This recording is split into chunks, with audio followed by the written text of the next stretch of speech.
I'm Jessica Amir, market analyst with Bell Direct. Thanks for watching the weekly.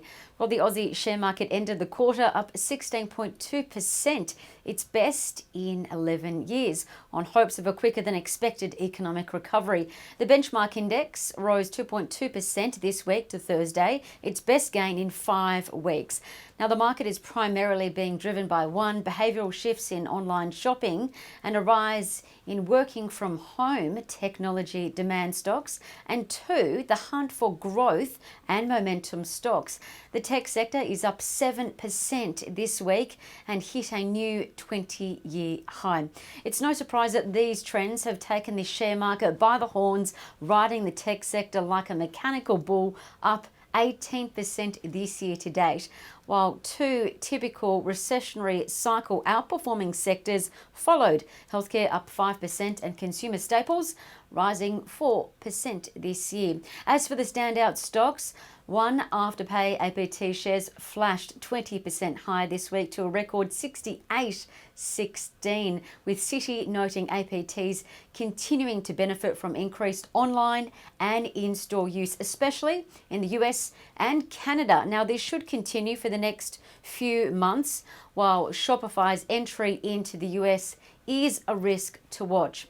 Secondly, Nearmap NEA shares rose 16%, recovering from their COVID crash, with the aerial imaging stock hitting a 6-month high. Now, Goldman Sachs maintained its buy rating in the stock. And thirdly, KFC franchisee Collins Foods, ticker code CKF, plucked up 16% to a 4-month high after revenue rose over 9% year on year, with more Aussies tucking into KFC while in isolation. UBS upgraded CKF's outlook, with KFC sales up 12% already in the second half of the year.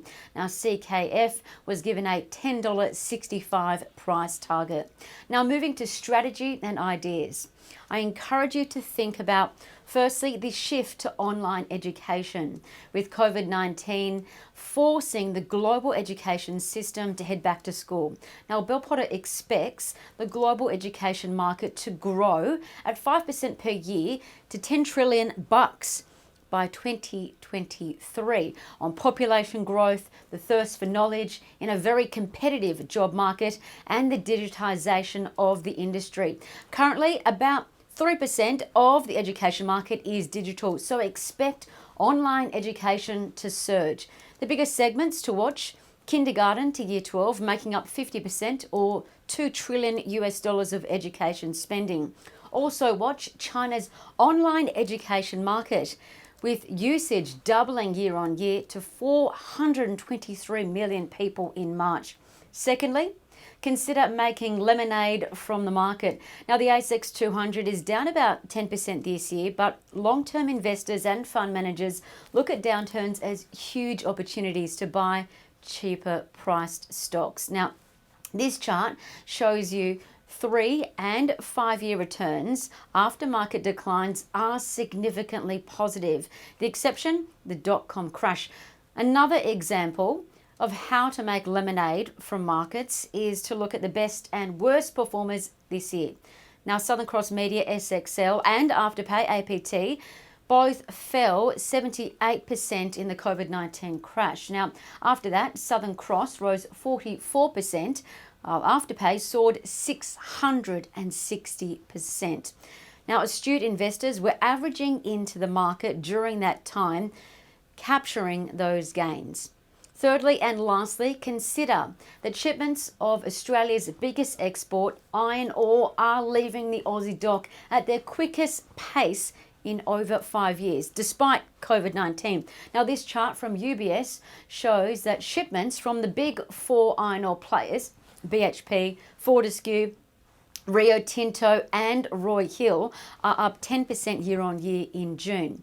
Now, BHP exports rose 9%, Rio's up 14%, while FMG shipments, Fortescue's shipments, fell 5%, slipping from their record levels. Citi expects Aussie ore demand to continue, given other countries are constrained. Now, so far this year, Pilbara iron ore shipments are up 3%, on par with Chinese steel production up 3% as well. Now to trading ideas. Well, firstly, consider taking your portfolio back to school. UBS increased its buy rating this week on student placement firm IDP Education, IEL is their code, with an 1820 target. Other stocks to watch include iCollege, ICT, which is an online educator for emergency management courses in the drilling and oil sector, and educates companies like BHP employees. ICT also provides health courses in South Australia. Other stocks to watch include 3P Learning. 3PL is an online education portal partnering with UNICEF and Microsoft. Or if you're really hell-bent on face-to-face companies, you could buy G8 Education, GEM. Now that's backed by UBS. Secondly and lastly, if you want a ticket on the iron ore shipment float, you could look at Fortescue Metals, FMG and BHP, both reiterated as UBS buys. This week, Citi echoed BHP as its iron ore pick, and Goldman Sachs backs BHP and sees the most upside in Rio Tinto. On behalf of everyone here at Bell Direct, have a happy and safe weekend. I'm Jessica Amir. See you next week.